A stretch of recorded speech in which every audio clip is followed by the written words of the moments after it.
Hey there, Business for Unicorns podcast listeners. This is Mark, and I'm here to tell you about an awesome free resource on businessforunicorns.com. If you ever find yourself feeling frustrated with your training gym because you know that there are all sorts of things you could work on, but you're not really sure how to prioritize, you don't know what's the most important thing to work on or what order you should be tackling your priorities, well, now is the time to go to businessforunicorns.com, click the button, and fill out our free self-assessment. With the Ultimate Training Gym Owner Report Card, you will gain immediate clarity on just where to be focusing your attention to create more positive impact on your community, to drive more revenue and take-home income, and to do it all with less stress and more peace of mind.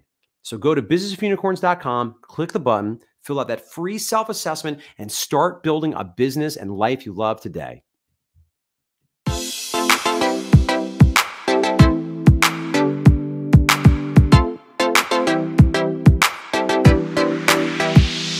Hello, fitness business nerds. What's up? Welcome to another episode of the Business for Unicorns podcast. Today I'm here with my man, Pete. What's up, my friend? Hey, Michael. Thank you for having me. I'm so excited. We are going to cover a topic we haven't talked about, I don't think, on this podcast explicitly before. I think we've kind of danced around it a lot, but we want to talk about creating content, specifically social media content, and specifically, even more specifically, creating social media content based on shit you already have access to. Right, so maybe the topic for this podcast will be something about like how to create valuable or recycled content, because I think that's really the thing that we've learned both in our separate businesses and for Business for Unicorns, that is just really such an important skill to have, and wanted to kind of share our thinking about it with all of you. So Pete, do you want to maybe further tee this up? Yeah, I think of this as kind of harvesting content that we didn't realize we were already sitting on. And I had a period of time where I committed to a certain amount of social media output under my personal brand, and it got really exhausting when I was sitting down and trying to create original thoughts every day of the week. And once I realized that there are certain frequently asked questions that we encounter day in and day out in our gym or in coaching conversations with people in the Unicorn Society community, I realized that we've already made the heavy lifting. That part's already been executed. We've already accumulated PDFs of how to work with us. We have already answered questions that are most commonly asked by the parents of our athletes. We have basically taken the time to outline what it looks like to work with us. And more often than not, they're treated as kind of like internal SOPs.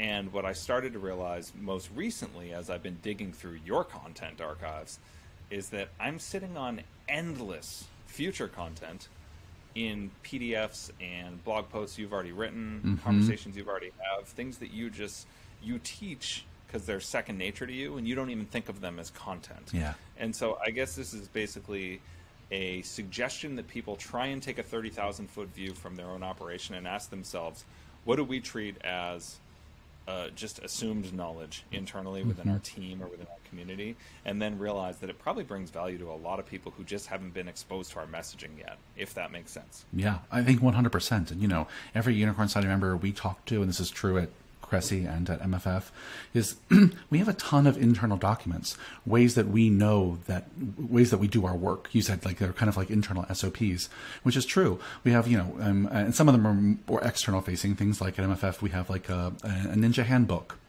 right, for all the ways that ninjas get started and how to use your membership and what our policies are and how to overcome plateaus when you reach them, what kind of results you can expect. We have all these kind of expectation setting documents for clients at MFF, and I think people forget that that's content.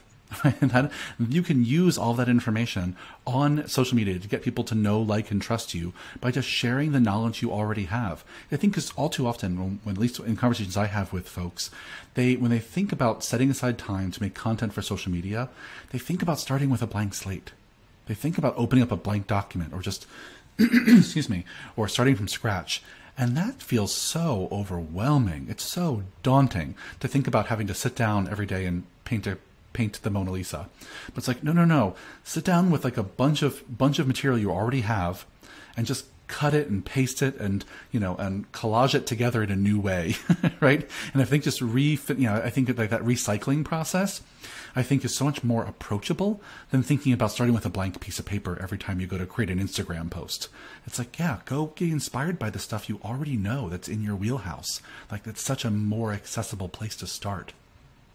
Yep. And the thing about that content is that we typically designed it to resolve or eliminate anxieties that incoming or new clients have surrounding interacting with us. And we might have gotten over the hurdle of booking them to come in for the initial screening or sign up for that trial month.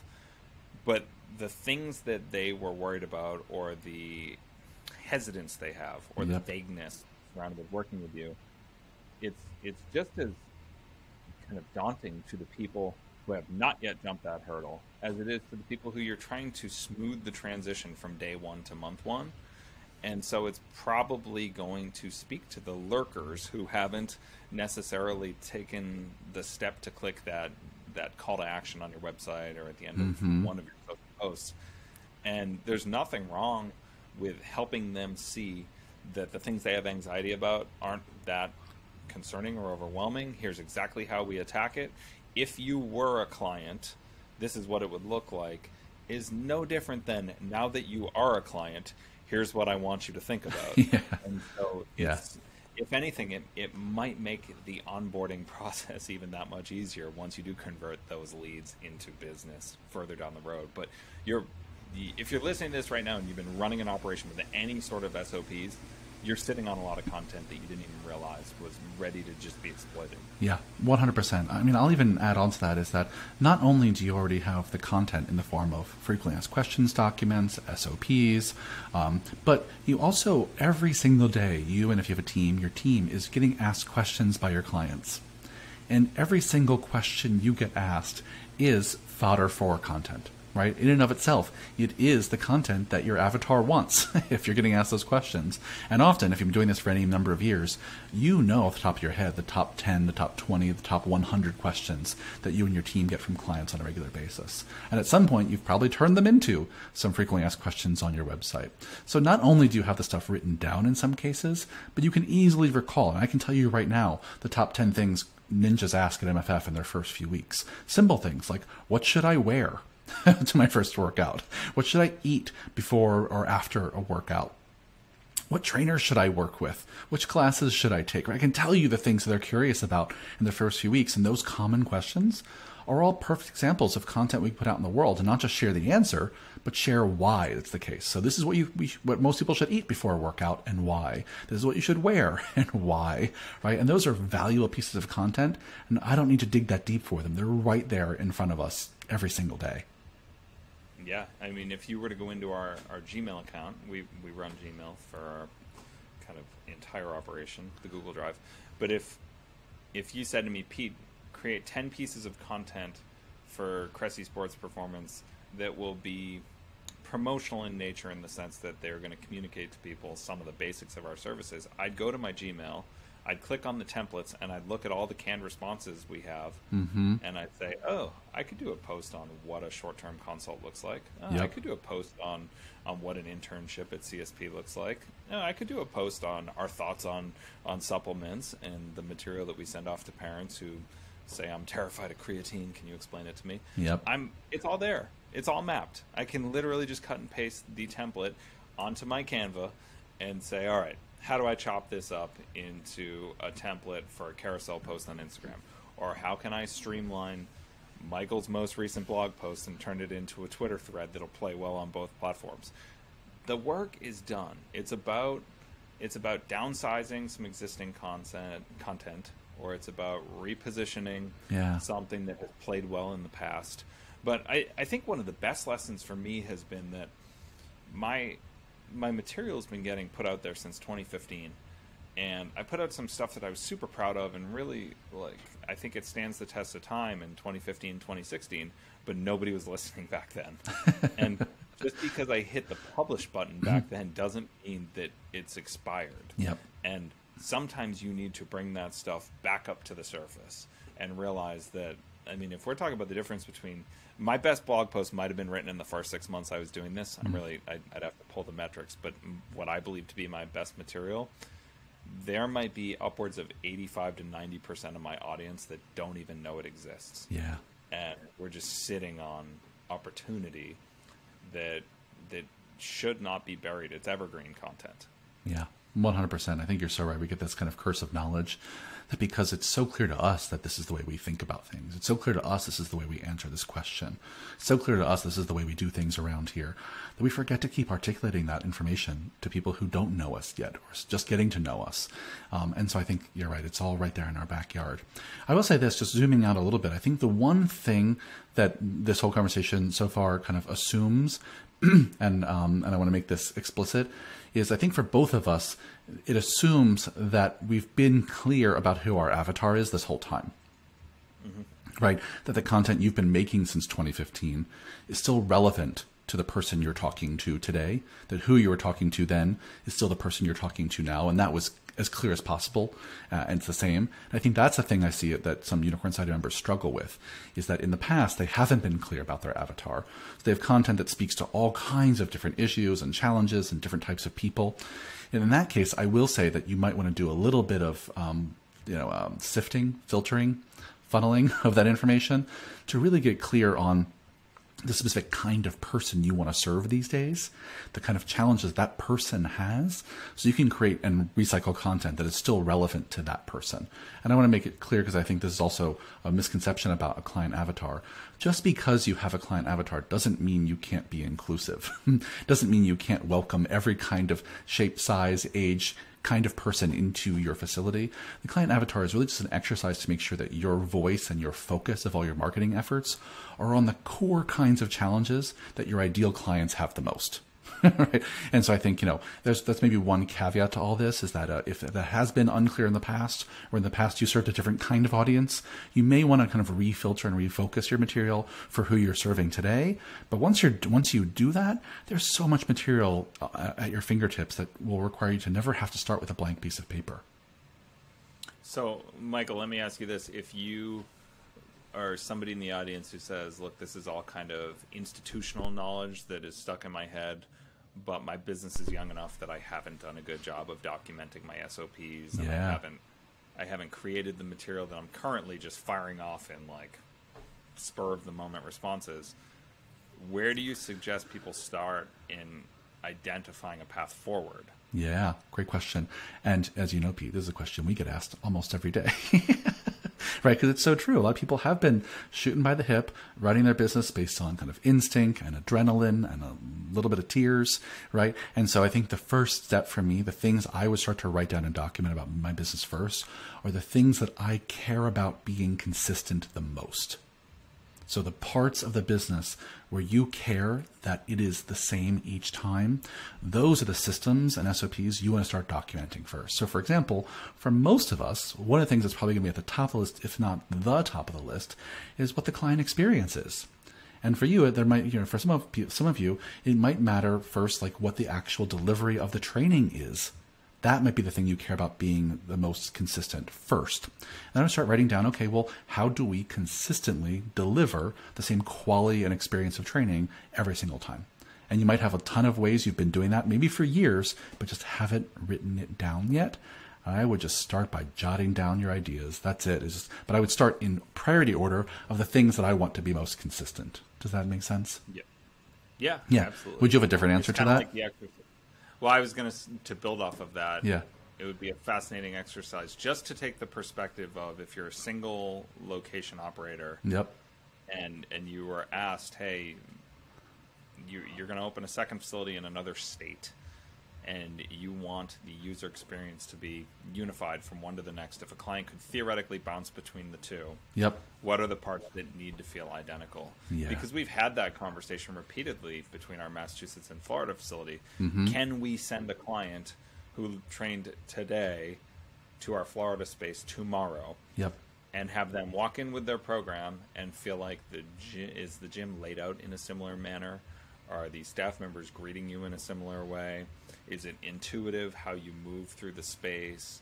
Is it disruptive if you come in not knowing where the clipboards are or whatever it is? What are the things that need to be kind of turnkey from one facility to the next so that it doesn't fundamentally break the operation as a whole when a client who really, if they're a client of one, they're a client of both.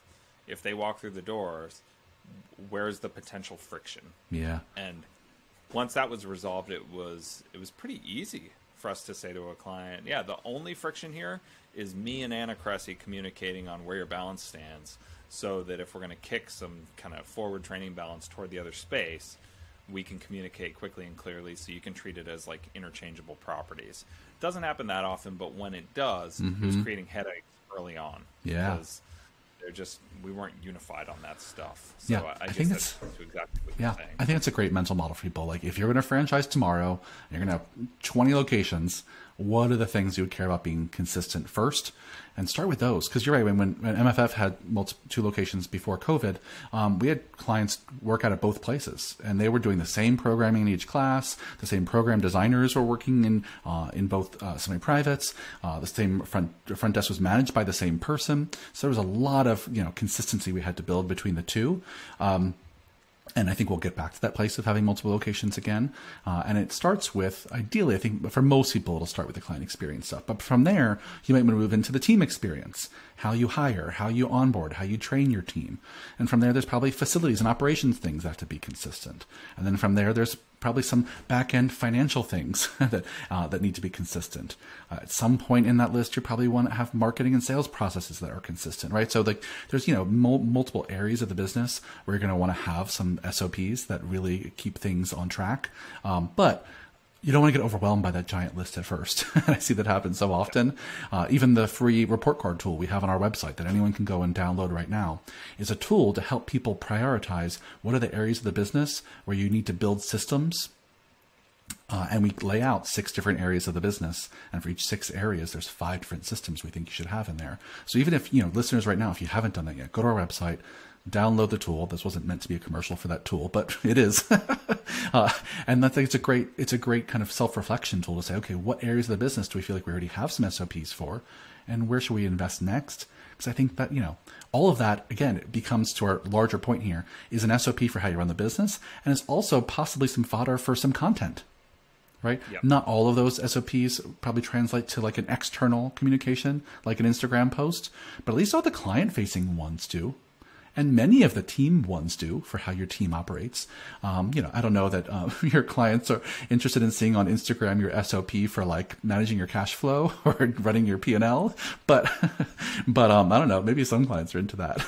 Oh, my audience would be all over that. So I'm going to put all that information. I was going to say, for one more kind of suggestion for the gym owner who's looking for content creation ideas but isn't sitting on a pile of PDFs and fascinating stuff, I think that there's a potentially missed opportunity of crowdsourcing that information from your clients. Yeah. And by that, I mean, if you were to walk up to a client that is your prototypical, your client avatar, your ideal client, I would walk up to that person and I'd say, hey, we're a pretty unique model here, right? And they'd say, yeah, I love this place. I've never been to a gym like it. And say, okay, when you explain it to your friends, what are they most intrigued by? Mm-hmm. When they ask you about the gym, or they saw you on our social media, what is it about CSP that they find fascinating or they can't wrap their head around? Or if you are trying to convince a friend to come for one of our Bring a Friend weeks or to come to one of our charity events, where are their hesitations? And that is a just absolute goldmine of, one, how we can improve our messaging, but 2, how we can put content out that speaks to it, to just eliminate those hesitations and be able to point back to it, like I said, as evergreen content. I mean, if I put up a story or a post that is meant to answer those questions, it will become a highlight on the Instagram account moving forward, so you can just point people back at it. Yeah. And I think clients are they're kind of an untapped resource for content creation ideas. Yeah. I think that's really well said, my friend. I think, your clients will tell you everything you need to know about the content you need to create, right? They'll tell you what the topics are. They'll tell you what they care about. They'll tell you what their questions are. So whether you collect that in casual conversation, or you send out a survey, or you invite a bunch of them to lunch, right? I think that is such a genius idea, Pete. They'll tell you. Just ask them. Yeah. All right, my friend. Well, let's leave it there. I think this point was well made, right? That y'all don't need to start with a blank canvas when creating content. You have a lot of it at your fingertips. Just go recycle, repurpose. Sometimes, to your point, I think you made, Pete, sometimes all that's required is simplifying, right? Taking a PDF or a FAQ that you've made and just make it a little simpler for Instagram. Reformat it. Go into Canvas, Canva, and reformat it in some way that looks cute, that's easily shareable, and boom, you got content in minutes. So the heavy lifting is often done. Yeah. Great conversation, my friend. Thanks for bringing this topic. I think this was your idea today, so good one. Yeah, and I'll say if anybody wants to see it in action, just look at my content, because like 80% of it is stuff that I stole from you and Fisher. I just started saying, like, I really like that PDF that you sent off in our meeting notes. I'm just gonna swipe it. Perfect. And with your blessing. Yeah. And so, people, if you want to see that, go follow my account. Yeah, for sure. And if anyone out there wants to take any of our content, from blog posts to podcasts to social media, and you want to repurpose it and tag us, go for it. Information is free. It's available to everyone. So just tag us and share away. Excuse me. Well, thanks for the great chat, my friend. Thanks for being here, listeners. And I will talk to you on the next one. Bye. Goodbye, all.